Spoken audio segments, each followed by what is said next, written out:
All right, y'all. It is day 11. We are up 11K. So today was one of my active recovery days.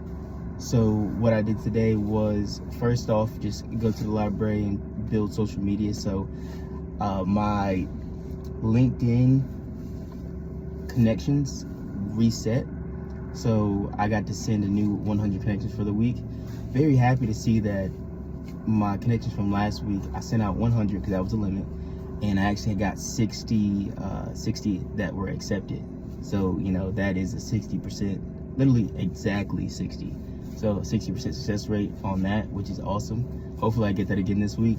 I sent out my 100 today. It'll renew again next Tuesday. So happy there.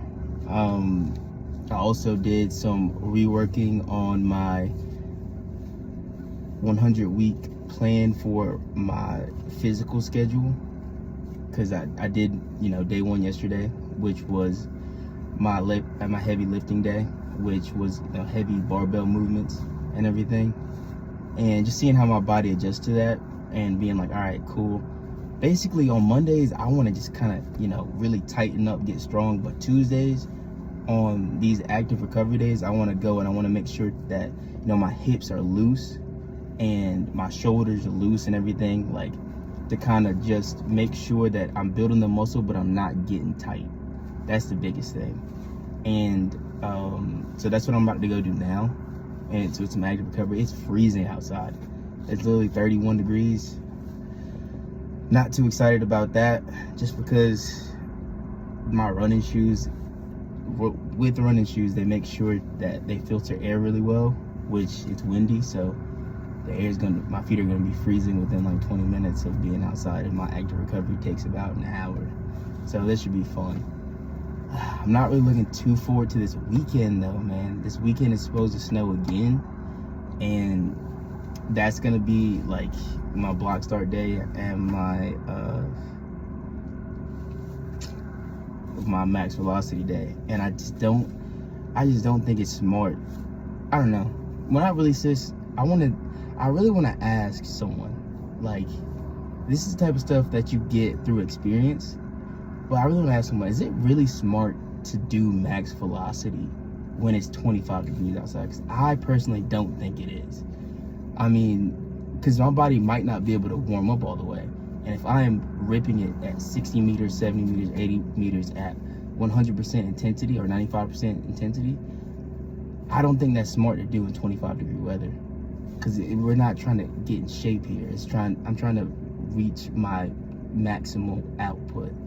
So I think I might just do something in the gym for those days, because trying to be explosive in 25 degree weather when my sport doesn't compete in that.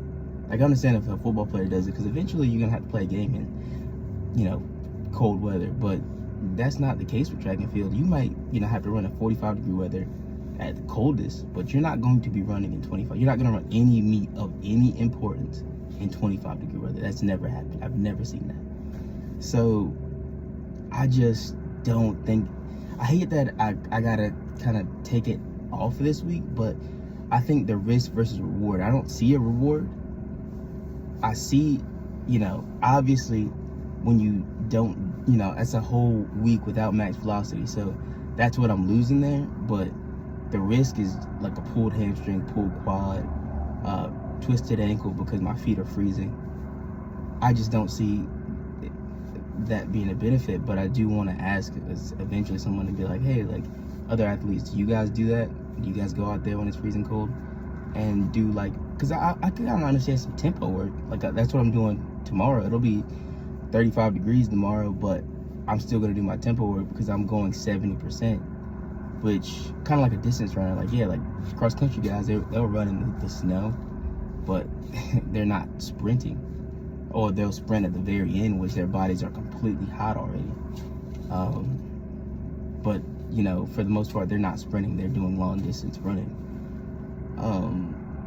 But yeah, I'll keep it pretty short today because I got to go out there, and before the sun goes down, it's like 3 o'clock now, so before the sun goes down, I'll at least get a little bit of that heat going. But yeah, man, day 11. It's nice to get past the first 10 days of this talking. It feels a little bit more natural, but I got so much I'm thinking about and so much on my mind trying to make this a routine that it's a little bit more stressful now than it was on day one. But that's just how the game goes. I'm not too worried about it. I know eventually it'll just settle in, and with everything I've ever learned, just one day, like, it'll be just like probably like day 300. It'll all just click and it'll be like second nature, and this will be the easiest thing to do ever for me. And that is what I am, aiming for.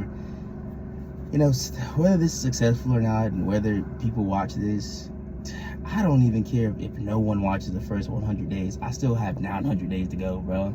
Like, I'm just gonna get through this. I know for a fact I will benefit eventually.